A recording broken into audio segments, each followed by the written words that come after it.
김민석 시장경제제도연구소 소장님과 이야기 나눠볼 텐데요. 10월 10일이 자유주의 철학자 미제스의 서거 43주기가 되는 날입니다. 여기 이분인데요. 대한민국에서는 자유주의가 아직 소수의 학문이잖아요, 소장님. 예. 그래서 저는 개인적으로 미제스라는 이름도 굉장히 낯선데 미제스가 살았던 그 시대적 환경이 어땠나요? 예, 미제스는 1881년 9월 29일 날 탄생하고 그 다음에 1973년 10월 10일 네. 서거하셨으니까 그래서 이제 43주기가 되니까 이제 2016년이죠. 네네, 그러네요. 네, 그런데 그러니까 오래 사셨어요. 그러니까 90살을 넘기신 거죠.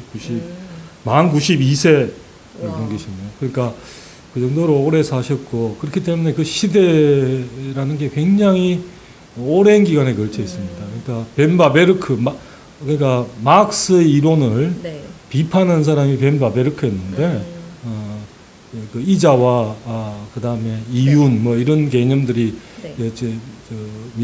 마크스가 제대로 정립하지 못했다는 의미의 비판을 가했던 이제 벤바베르크가 미제스의 스승입니다. 그리고 1, 2차 대전을 모두 겪었고 그러니까 그 시대적 배경이라는 게 굉장히 길죠.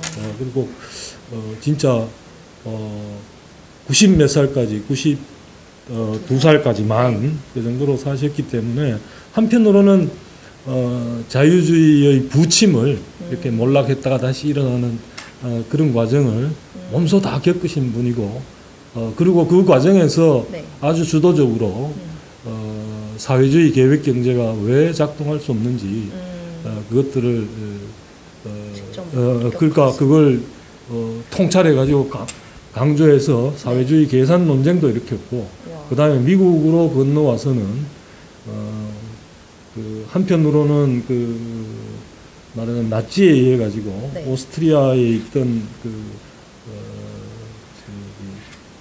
말하자면 오스트리아 학파 경제학자들 이 세워놓은 전통이 네. 거의 다 학자들이 다 흩어지는 바람에 거의 무너졌는데 미국에 와서 혈혈단신 다시 제자들을 모으고 와. 그래서 신오스트리아 학파를 만드신 분이죠. 그렇게 보면은 참 어떻게 보면 네. 20세기 그야말로 거의 전 시대를 1973년이니까 그때는 다시 그 공급주의 경제학 네. 이게 이제 나오기 시작하고 강해지면서 1980년대에 아마 그 대처라든가 레이건 이런 사람들이 등장했으니까 네. 어떤 면에서는 사회주의의 발흥부터 네. 그다음에 또 이 몰락까지. 사회주의의 몰락을 와. 스스로 예언하고 왜 그렇게 되는지 이론화하고 네. 또 그런 과정을 주도하면서 싸웠던 그런 분입니다. 그리고 어떻게 보면 제가 오스트리아 학파 네. 그쪽 공부하게 된 것도 어떻게 보면 미제스 선생이 거기 가서 네. 뉴욕대에서 그 오스트리안 콜로키움을 하면서 제자들을 네. 길렀던 분 가운데 한 분이 컬트너고 네. 그분의 이론들이 굉장히 저한테 매력을 줬기 때문에 제가 이제 남다르시겠어요. 예, 조금 미제스는 그래서 어떤 면에서는 참 한편으로는 그 뭐라 그러나 무슨 누구 뭐 모델이라 그러나 자기 아니면 자기가 따르고 싶은 어떤 그 그런 뭐 아주 훌륭한 삶의 하여튼 뭐 롤 모델 그러니까 내가 네. 다 뭐 충분히 뭐 족탈불급이라 그러죠. 따라가기는 참 어렵겠지만 그래도 닮고자 노력하고 싶은 그런 분입니다. 그러면 그 미제스가 자유주의 사상에 기여한 정도가 어느 정도예요? 글쎄 그게 이제 사실 뭐 그걸 표현하기는 굉장히 어렵습니다만은 네.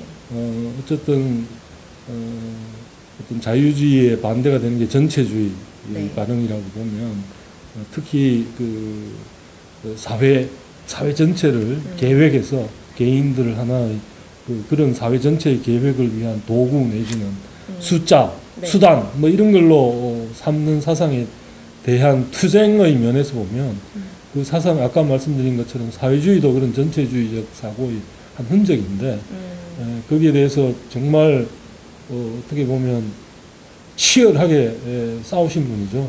그래서 그런 의미에서는 물론 뭐 미제스 이전에 자유주의자도 있고 네, 네. 그리고 미제스 이전의 자유주의자가 만약 없었다면 네.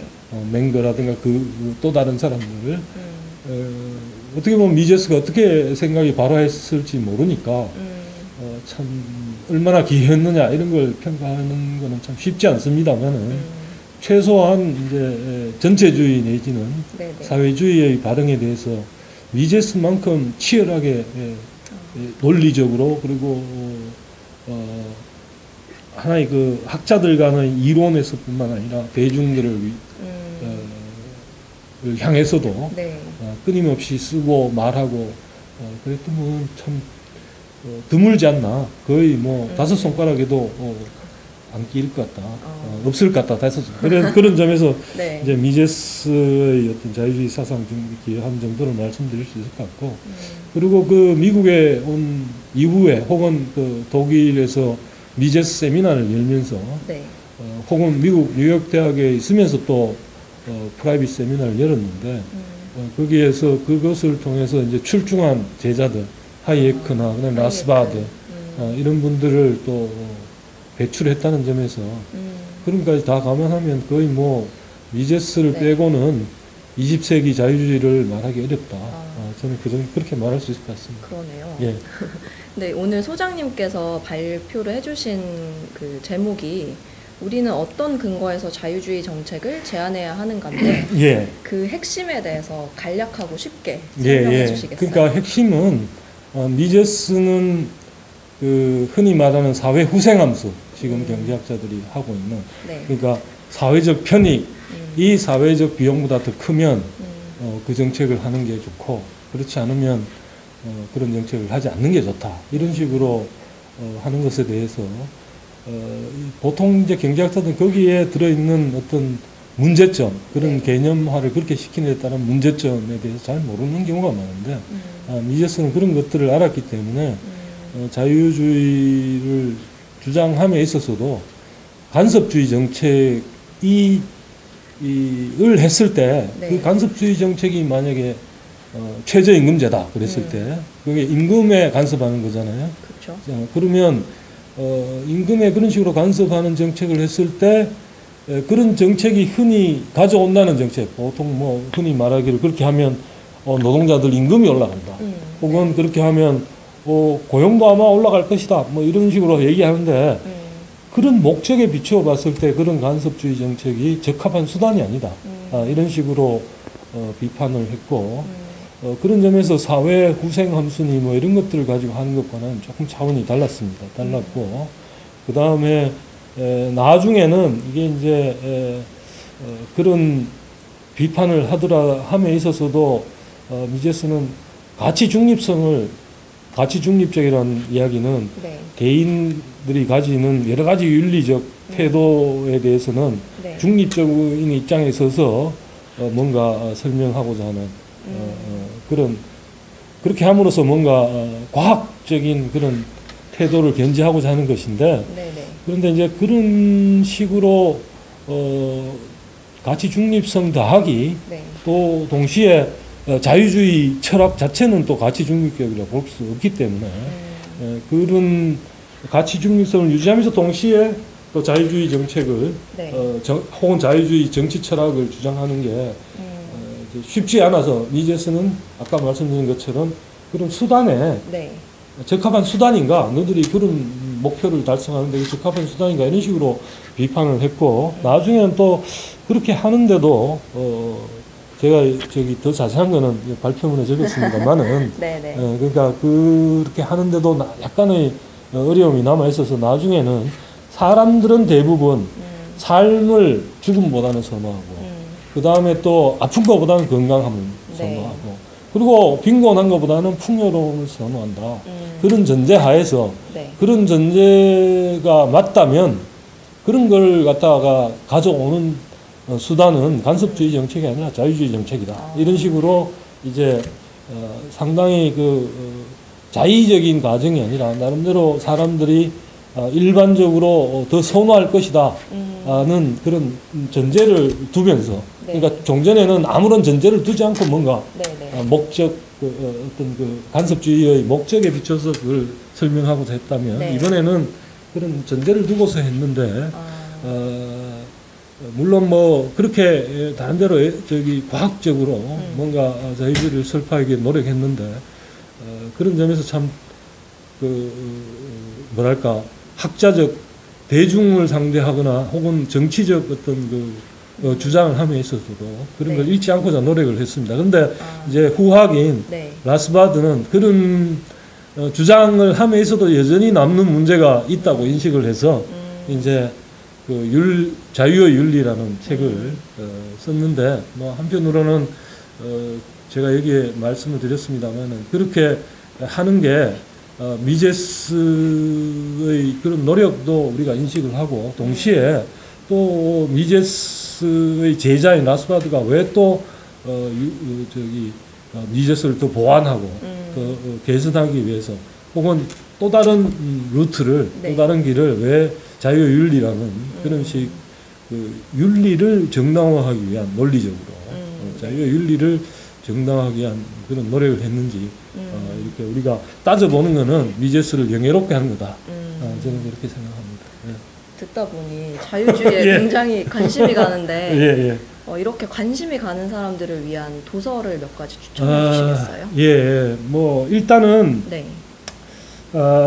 뭐 미제스를 정말 알고 싶다면 미제스가 쓴 뭐 이코노믹 팔러시라든가 가벼운 책들도 있습니다. 이렇게 대중을 향해 쓴 가벼운 책들도 만약에 우리 말로도 번역된 게 있으니까 그런 것들을 일단 좀 이렇게 접하고 그런 다음에 정말 이제 본격적으로 네. 좀 이 미제스를 알고 싶다면 아무래도 첫 출발은 자기가 나름대로 자기가 생각한 것들을 한 군데 몰아서 집대성 한 책이 영어로 된 원문이 휴먼 액션이고 그게 아니요 번역되어 있습니다. 저기 민경국 교수랑 네. 그 다음에 박정훈 위원 두 분이 공역한 그 인간 행동이라고 번역 1, 2, 3 제법 두꺼운데 네. 인간 행동. 예, 그거를 어차피 이 누군가가 평생에 걸쳐 고심하며 쌓아놓던 걸 그냥